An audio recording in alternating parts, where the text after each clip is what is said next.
ITC एक ऐसा share जिसे सालों तक सेफ और डिविडेंडेड स्टॉक माना गया है। आज वही आईटीसी लगातार आखिर नीचे क्यों गिरता जा रहा है? क्या ये गिरावट सिर्फ डर है या सच में कोई बड़ी समस्या? आइए जानते हैं पूरा सच आसान भाषा में। आईटीसी शेयर गिरने की सबसे बड़ी वजह है सरकार का तंबाकू और सिगरेट पर टैक्स बढ़ाना। आईटीसी का सबसे ज़्यादा मुनाफा यदि किसी बिजनेस से होता है तो वो है सिगरेट। लेकिन अब सरकार ने 40% जीएसटी के ऊपर एक्स्ट्रा एक्साइज ड्यूटी लगाने का फैसला किया है। इसका सीधा मतलब यह है कि सीधे सिगरेट महंगी होगी, खरीदने वाले कम हो सकते हैं और इसकी वजह से आईटीसी की प्रॉफिट मार्जिन पर दबाव बढ़ेगा। मार्केट को जैसे ही ये खबर मिली वैसे ही इन्वेस्टर्स को लगा कि आईटीसी का कोर बिजनेस खतरे में है और वहीं से सेलिंग शुरू हो गई। दूसरी जो बड़ी वजह है वो है ब्रोकरेज हाउस और एनालिस्ट का सेंटिमेंट्स बदलना। टैक्स की खबर के बाद कई बड़े ब्रोकरेज हाउस ने आईटीसी का टारगेट प्राइस घटा दिया है और कुछ ने तो इसे रेगुलेटरी स्टॉक तक कह दिया है। जब बड़े एनालिस्ट टारगेट कम करते हैं ना, तो रिटेल इन्वेस्टर डर जाते हैं और पैनिक सेलिंग और तेज हो जाती है। इसको एक सिंपल भाषा में समझते हैं। मान लेते हैं कि किसी शेयर को किसी बड़े ब्रोकरेज हाउस ने कह दिया कि ये शेयर अगले दिन गिरने वाली है या फिर ऐसा कुछ कुछ चेंजेस आने वाले जिसकी वजह से ये इस शेयर के मार्जिन पे प्रॉफिट मार्जिन पे कुछ असर पड़ेगा, जिसकी वजह से जो शेयर है नीचे गिर सकता है।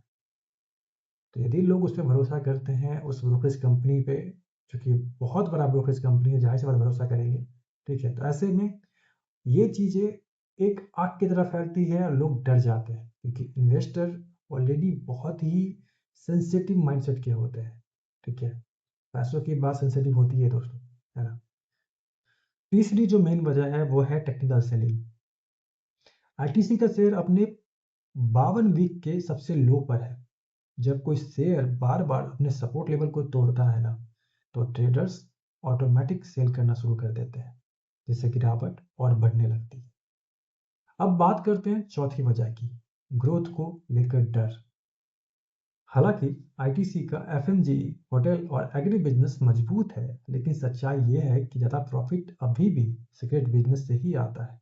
इन्वेस्टर्स को डर है कि अगर सिगरेट सेगमेंट स्लो हुआ तो बाकी बिजनेस तुरंत भरपाई नहीं कर पाएंगी।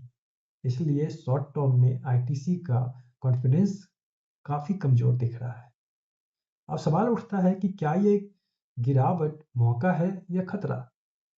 तो दोस्तों, शॉर्ट टर्म में आईटीसी पर दबाव बना रह सकता है क्योंकि टैक्स का असर तुरंत खत्म नहीं होता, लेकिन लॉन्ग टर्म में आईटीसी एक cash rich, tax free, strong brand वाली कंपनी है।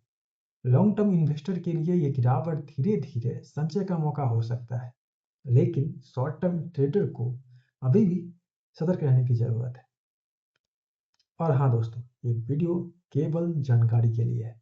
निवेश से पहले अपने फाइनेंशियल एडवाइजर से जरूर सलाह लें। अगर आपको ये वीडियो पसंद आई हो तो लाइक करें, चैनल को सब्सक्राइब करें और कमेंट करके ज़रूर बताएं कि आप आईटीसी को बाई करेंगे, होल्ड करेंगे या वेट करेंगे। तब तक के लिए मिलते हैं अगले वीडियो में। धन्यवाद।